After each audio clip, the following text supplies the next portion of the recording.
13. O temido reencontro.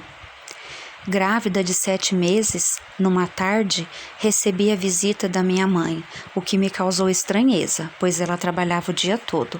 Percebi que seu semblante estava carregado e ela nunca conseguia esconder de mim quando estava preocupada.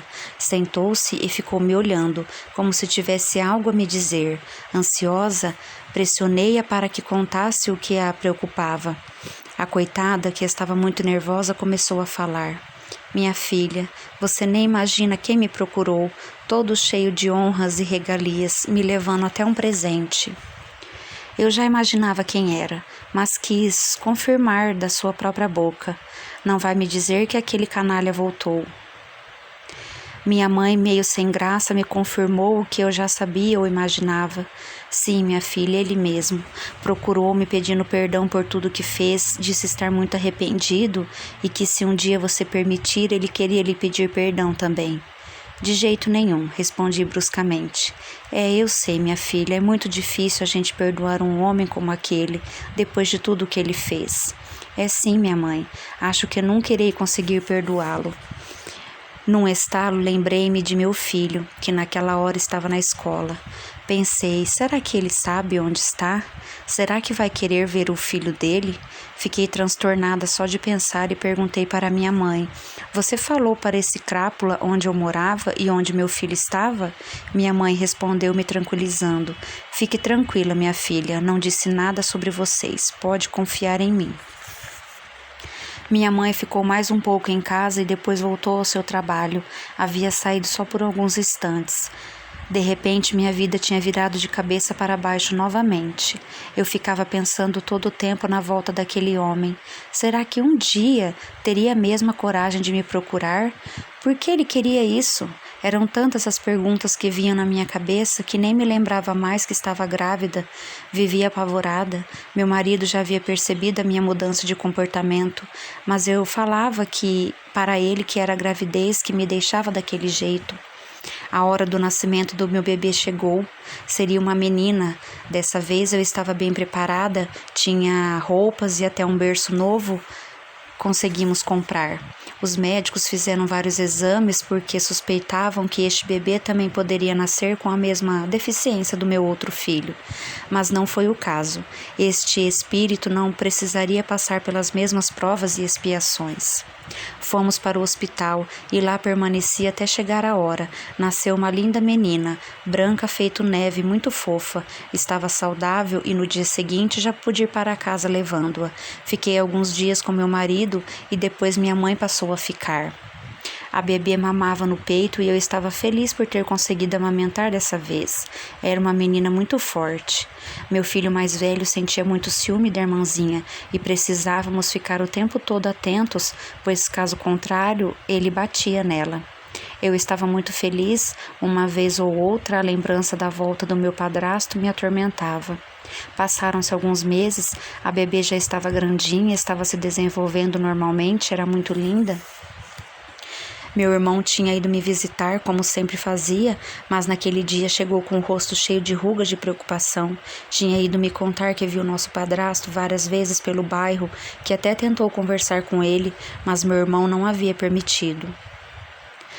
Voltei a ficar com medo, pois em casa ficávamos somente eu e a menina, uma menina, filha da vizinha, que meu marido pagava para me ajudar com a bebê. Ficava pensando, será que ele teria a prepotência de um dia me procurar para me pedir desculpas mesmo? Meu irmão tentou me acalmar, disse que estaria ali caso precisasse de alguma coisa. Alertou-me que não deveria contar a história para meu marido, pois ele seria capaz de ir atrás do homem e matá-lo. Meu esposo nem imaginava que aquele homem podia aparecer novamente. Eu não havia contado nada a ele, pois tinha medo de sua reação, mas graças a Deus ele não teve coragem de me procurar, mas fiquei sabendo que ele estava vivendo novamente na cidade. Meu filho já estava grande, tinha melhorado muito na escola que frequentava, já estava aprendendo até a escrever algumas letras, mas ele tinha uma personalidade muito agressiva e sempre que eu não estava por perto queria judiar de sua irmã. Eu tentava explicar para ele que precisava amar a irmã, mas ele não aceitava. Era um ódio que só poderia vir de outras vidas. Mas meu papel nessa vida era de conciliá-los e também me reconciliar com eles. Meu marido via quando ele ficava nervoso e queria bater na irmã, que corria para o colo do pai sempre que isso acontecia. Eu podia ver nos olhos do meu marido a raiva que ele sentia pelo menino, pois a convivência entre eles não era fácil. Meu filho não conseguia conviver com ninguém, era muito raivoso, tinha ódio dentro de si, e eu ficava muito triste com aquilo porque amava todos. Em determinado dia, escutamos o grito e o choro de nossa filha. Rapidamente corremos até o quarto deles e lá estava meu filho tentando sufocar a irmã, que já perdia a voz e a respiração. Meu marido pulou em cima deles, separando o menino dela e empurrando-o contra a parede. Eu corri e peguei-a no colo. Ela já estava ficando roxa. Quando olhei para o lado, meu marido estava batendo em meu filho. Eu não sabia o que fazer, não sabia se socorria minha filha ou meu filho. Comecei a gritar pedindo que meu marido parasse, mas ele batia tão forte que meu menino acabou desmaiando. Ao ver aquilo, coloquei minha filha na cama novamente, pois ela estava bem, e fui socorrer meu filho. Eu gritava, chamava, mas ele não respondia. Meu marido ficou com minha filha, me olhando assustado, pois tinha tomado aquela atitude por impulso e agora estava em estado de choque. Eu tentava a todo custo reanimar meu menino. Por mais que ele fosse agressivo, eu o amava, era meu filho. Não houve nada o que fizesse acordar, e por isso saí como uma louca desesperada pedindo ajuda para que alguém pudesse levar-nos ao hospital. Entretanto, ele não estava mais respirando. Eu soprava dentro da boca dele, mas não reagia. Sentei-me e o peguei em meu colo. Naquele momento de desespero, eu o havia pegado como se tivesse os membros superiores completos. Tinha uma força absurda. Era a força de uma mãe desesperada. De repente apareceu um carro de polícia que nos levou até o hospital. Eu chorava muito e pedia para Deus que não levasse meu filho embora. Chegamos ao hospital e logo ele foi socorrido, mas de nada adiantou. Ele já havia desencarnado. A tristeza tomou conta de mim mais uma vez. Logo minha mãe e meus irmãos souberam do ocorrido. Meu marido estava em estado de choque, já que sabia que havia feito algo muito grave. Ele estava paralisado, não dizia uma palavra sequer e tinha os olhos arregalados. Foi levado à delegacia e ficou preso. Passado o enterro, fui até a delegacia para vê-lo. Com a permissão do delegado, entrei numa sala onde fiquei esperando. Minha mãe havia me acompanhado até lá, mas não quis entrar, já que sentia muita raiva dele. Quando ele entrou na sala, vi que não estava normal. Seu olhar estava fixo e ele não conseguia falar comigo, somente me olhava. Eu disse que o perdoava, pois tudo havia acontecido num momento de descontrole. Eu sabia que sua raiva vinha se acumulando há muito tempo e que ele tinha descarregado tudo de uma vez, na tentativa de proteger nossa filha. Se ele não tivesse interferido, nossa filha teria morrido. Como não poderia deixar de ser, minha vida seguiu. Meu irmão veio morar comigo porque eu precisava de ajuda, já que havia dispensado a moça que me ajudava com a bebê. Quase todos os meses eu ia visitar meu marido na cadeia, sempre acompanhada por meu irmão, que anulou sua vida para poder me ajudar. Nossa ligação era muito forte. Minha mãe continuava vivendo da mesma forma, trabalhando e cuidando dos meus outros irmãos. O meu padrasto ficou sabendo do ocorrido. Sempre que via meu irmão, tentava abordá-lo, mas ele não dava condições para meu padrasto se aproximar, pois tinha muita raiva dele também. Mas, com minha mãe, ele havia voltado a ter contato. Se encontravam às vezes. Foi ela quem relatou a morte do meu filho para ele. Foi um grande erro que ela cometeu, pois só aumentou a raiva que ele tinha de mim. Aquele amor que ele havia declarado inicialmente tinha se transformado em raiva e em ódio, influenciado por espíritos de antigos desafetos, meus de outras vidas, esses sentimentos só cresciam. Ele chegou até ir à delegacia para fazer uma visita ao meu marido, mas os policiais já o conheciam porque havia ficado preso ali por um tempo e não deixaram ele o visitar. Além disso, eles sabiam bem da ligação que ele tinha comigo. Eu continuava com muito medo. Quando meu irmão me contava que ele havia tentado entrar em contato, eu me arrepiava toda. Tinha pavor de pensar que ele pudesse fazer algum mal para minha filha. Assim, eu ficava sempre de olho nela, que já estava andando. Meu irmão trabalhava e por isso saía muito cedo e só voltava no meio da noite. Ele me ajudava com seu salário e eu me mantia com minha aposentadoria e com a ajuda que recebia do governo. Minha pequena já estava com 3 anos de idade e já falava quase tudo. Era uma gracinha. Levei-a para o pai vê-la, pois ele morria de saudade dela. Ele estava prestes a sair da cadeia. Era uma boa pessoa e ganharia o direito de cumprir sua pena em casa e voltar a trabalhar. Mas meu padrasto não havia desistido de me procurar. A obsessão dele só aumentava. Um dia, meu irmão já havia saído para trabalhar e eu estava do lado de fora da casa com minha filha, que gostava de brincar todas as manhãs ao ar livre. Quando olhei para o outro lado da rua, lá estava aquela figura que me horripilava. Meu corpo começou a tremer involuntariamente e o medo tomava conta de mim, trazendo as lembranças na velocidade de um raio. Fiquei paralisada e não tive reação alguma. Apenas quando o vi se aproximando, olhei para minha filha pensando no que poderia acontecer. Eu tentava gritar e chamar por socorro, mas minha voz não saía. O pânico tinha me deixado muda. Graças ao bom Deus, ele se aproximou, olhou-nos, elogiou a minha filha, dizendo que ela era uma gracinha e que eu estava cada vez mais bonita. Se afastou e foi embora.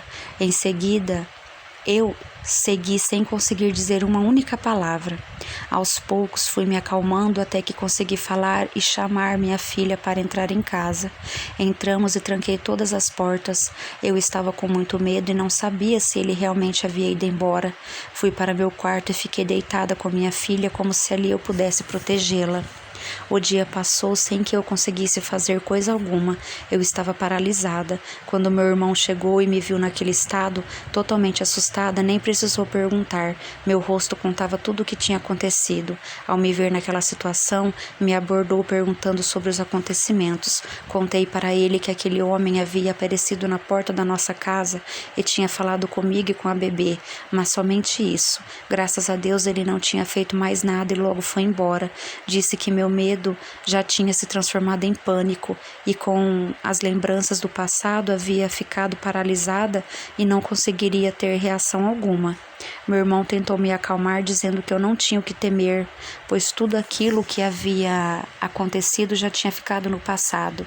Disse que era previsto que ele realmente aparecesse, pois sabia que tinha um filho comigo, mas que não acreditava que ele seria capaz de cometer qualquer loucura de novo. Disse, inclusive, que ele já estava vivendo com outra mulher e que constituíra nova família. Eu queria muito acreditar no que meu irmão estava dizendo, mas eu tinha minhas dúvidas. Eu tentava justificar que meu irmão tinha razão, pois talvez eu tivesse ficado daquele jeito por conta das lembranças que sempre me causavam pânico. O tempo passou e já faltava apenas 1 mês para que meu marido saísse da cadeia e voltasse para casa. Toda manhã eu olhava ao redor da casa e na rua antes de sair com minha filha. Eu tinha muito medo daquele homem estar ali novamente. Já se aproximava o dia da liberdade do meu marido e não via a hora disso acontecer, pois pelo menos eu teria mais segurança. Numa tarde, minha filha dormia como fazia todos os dias. Eu estava sentada na sala e ouvi um barulho no quintal. Chamei pelo meu irmão, achando que fosse ele, mas ninguém respondeu. Chamei por minha mãe e mais uma vez nada. Até me questionei se havia ouvido mesmo o barulho ou se era fruto do meu medo. Resolvi olhar o que tinha acontecido lá fora. Saí pela porta da cozinha e, segurando uma vassoura com os tocos de braços, olhei por tudo, mas nada vi. Cheguei à conclusão de que tivera sido fruto da minha imaginação. Entrei e tranquei a porta. Eu caminhava para a sala quando senti uma mão tampar minha boca, enquanto a outra me segurava. Eu quase desmaiei quando me dei conta de que era ele, que me agarrava e me beijava à força. As lembranças voltaram com força total, e eu não conseguia nem gritar nem me soltar. Ele me jogou no chão e mais uma vez abusou de mim. Ameaçou-me dizendo que se eu fosse à polícia e novamente contasse tudo, iria matar a mim e a minha filha. Consumado o estupro, me soltou e deixou a casa com pressa. Permaneci deitada no chão por algum tempo, sentindo toda a dor de anos atrás. Escutei minha menina me chamando e me levantei num pulo só. Corri até ela e ficamos abraçadas por um bom tempo. Apesar da dor que sentia, agradeci a Deus por ele não ter feito mal a ela. Já estava na hora do meu irmão chegar, então decidi tomar banho e fingir que nada tinha acontecido, pois minha filha não havia presenciado aquela atrocidade e não contaria nada. Meu irmão chegou e percebeu que eu estava um pouco cabisbaixa e perguntou o que eu tinha, já que estava com um semblante de dor. Procurei disfarçar ao máximo, dizendo que estava com muita dor de cabeça, que já tinha tomado um remédio, mas ainda não havia passado. Disse para que não se preocupasse, pois logo estaria melhor. Ele acreditou, mas ficou meio desconfiado. Eu não consegui dormir naquela noite, só pensava naquele homem e em como ele teve coragem de fazer tudo aquilo de novo. Pensei até que Deus teria me abandonado, mas logo eu agradeci a Ele, pois minha filha estava segura e dormindo ao meu lado, sem que Ele tivesse feito nada com ela.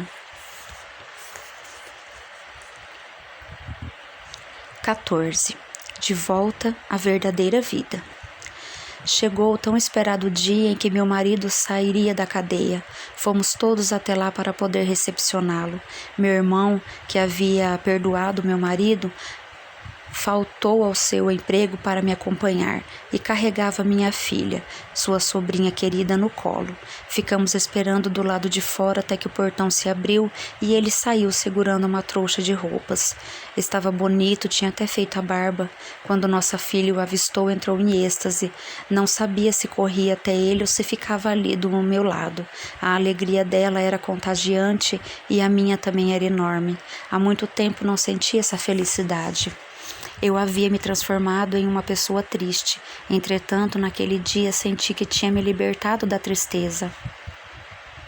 Aproximando-se de nós, nos abraçou e segurou nossa filha em seu colo, enchendo-a de beijos. Era tanta alegria que até choramos, eu principalmente.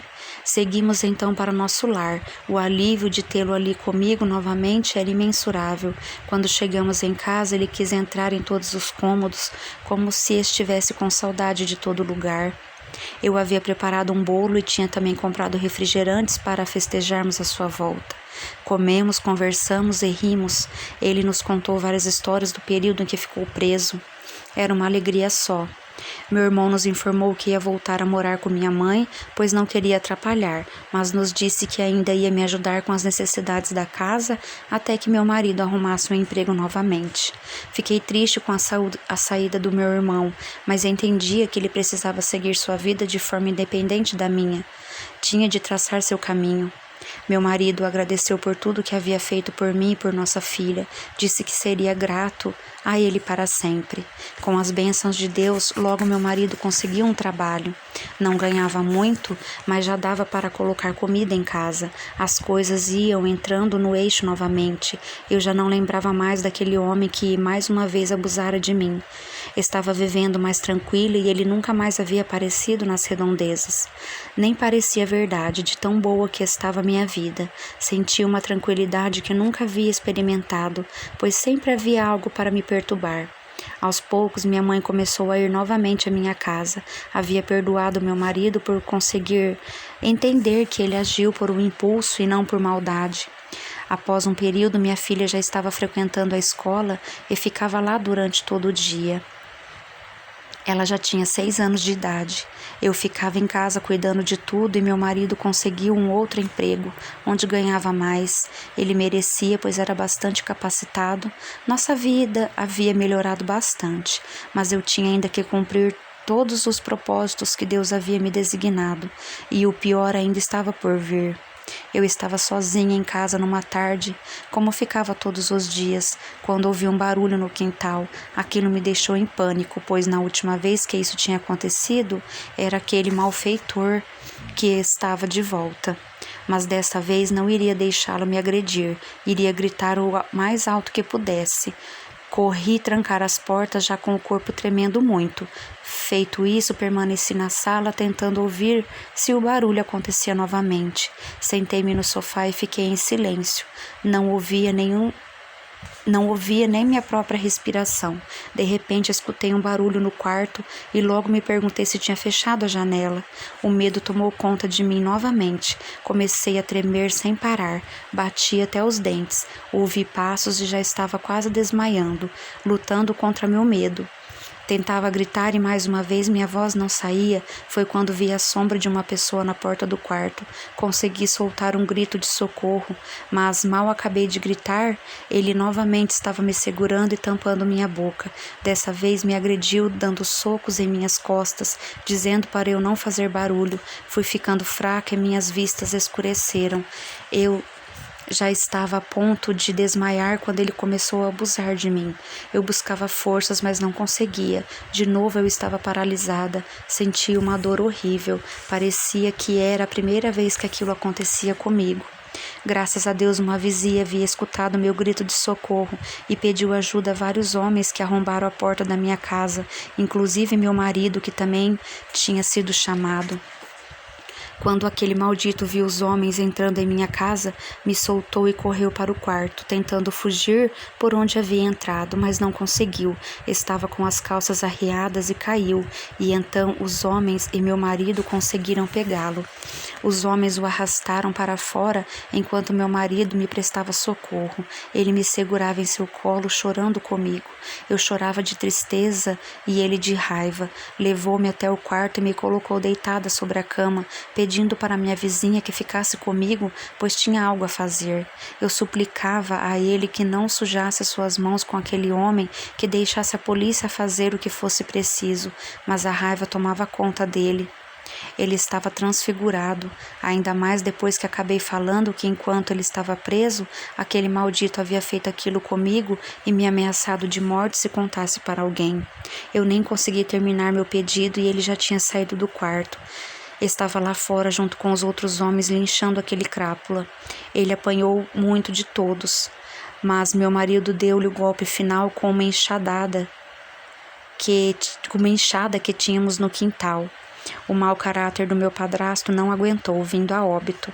A raiva era enorme, todos os moradores da vizinhança estavam presentes, todos haviam participado do linchamento. Fui levada ao hospital por ordem dos policiais para fazer o exame de corpo de delito. Tudo foi confirmado e graças a Deus meu marido não foi preso novamente. Eu fui adoecendo. Aquelas cenas não saíam de minha mente e me atormentavam. Eu não conversava com mais ninguém e nem conseguia cuidar direito da minha filha. A depressão se instalara em mim e fui levada a médicos que me deram remédios que me dopavam ainda mais. Eu vivia num mundo só meu. Minha mãe me ajudava a cuidar da minha filha. Eu e meu marido nunca mais tivemos relações, pois todas as vezes que tentávamos, eu revivia aquelas imagens e sentia todas as dores daquele dia. Estava emagrecendo muito, não tinha fome e ficava quase o tempo todo deitada. Vivia à base de medicamentos que me deixavam zonza e, ao invés de me ajudar, me deixavam cada vez pior. O meu casamento, claro, já não era mais o mesmo. Via meu marido somente de manhã, quando ele saía para trabalhar. A única coisa que me mantinha viva e me dava um pouco de forças era a presença da minha filha, que ficava junto de mim durante o período em que não estava na escola. Ela me fazia carinho, cuidava de mim junto com minha mãe, que passava quase o dia todo em casa. Era ela quem cozinhava e limpava tudo. Eu não tinha mais forças para esses serviços e nem ânimo. A cada dia que passava eu ficava mais fraca. Me alimentava somente com as sopas que minha mãe me dava. Meu irmão me visitava todos os dias e estava muito triste por me ver naquele estado. Eu sempre pedia a ele que, se eu morresse, se Deus me levasse para que ele cuidasse da minha pequena como se fosse sua. Eu sempre pedia perdão, sempre ao meu marido, pois me sentia culpada por não ter tomado atitude alguma antes. Ele sempre dizia que não havia necessidade alguma de pedir perdão, porque eu não tinha culpa de nada e que eu precisava reagir, ser forte para que juntos conseguíssemos criar a nossa filha. Sempre após as conversas matinais que tínhamos, o desânimo voltava e a fraqueza tomava conta de mim. Eu já nem me levantava da cama, piorava a olhos vistos. E não muito tempo depois contraí uma gripe que se transformou em pneumonia. Fui levada ao hospital e por ali fiquei alguns dias. Entretanto, como estava muito fraca, não resisti e desencarnei. Era o fim de todo o sofrimento.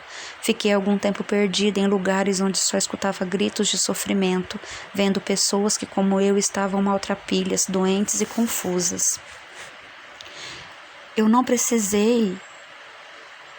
sei precisar quanto tempo passei naquele lugar, até o dia em que me lembrei de rezar pedindo a Deus que me ajudasse a encontrar o caminho que me levaria de volta a minha filha e meus familiares. Foi naquele instante de oração sincera que percebi uma luz incrivelmente maravilhosa surgir à minha frente. O que seria aquilo? Pude ver então que dela saíram alguns homens, todos vestidos de brancos e carregando uma maca, onde fui colocada. Disseram-me que iriam me levar a um hospital onde eu seria tratada. Como eu já não tinha forças para mais nada, aceitei sem questionar. Assim cheguei ao hospital do plano espiritual, que ficava em uma cidade cheia de prédios enormes, mas não vi muita coisa, pois logo me sedaram. Permaneci em tratamento por muito tempo. Eu ficava acordada por poucos minutos ao longo do dia e logo me faziam dormir novamente. Aos poucos fui melhorando e compreendendo o que havia acontecido comigo, tudo o que eu precisava resgatar. Foi assim que percebi quais eram os propósitos de todos os sofrimentos que enfrentei naquela última existência. Eu atingi os objetivos da minha última encarnação e por isso permitiram que eu ficasse aqui no plano espiritual por mais tempo, a fim de me dedicar mais aos cuidados das realidades do Pai. A espiritualidade superior que governa nosso planeta e nossas colônias permitiu que eu voltasse a utilizar a forma de minha penúltima existência, pois nela eu me encontrava mais tranquilo, tendo enfrentado muitos sofrimentos marcantes nesta última que acabo de lhes contar. Por isso, hoje me apresento como Antônio. Sigo me aperfeiçoando e estudando, e logo que me for permitido, voltarei com muito gosto ao plano terrestre, a fim de mergulhar-me ainda mais. Agradeço a atenção de todos que se interessaram pela minha história de vidas passadas. Quis contar a vocês, leitores, que podemos nos redimir de todos os nossos erros, desde que tenhamos fé verdadeira e nos apoiemos humildemente no auxílio de todos que se dispõem a nos ajudar e nos mostrar os caminhos de nosso Mestre Jesus. Com fé no Pai, tudo é sempre possível. Um abraço carinhoso. Fim.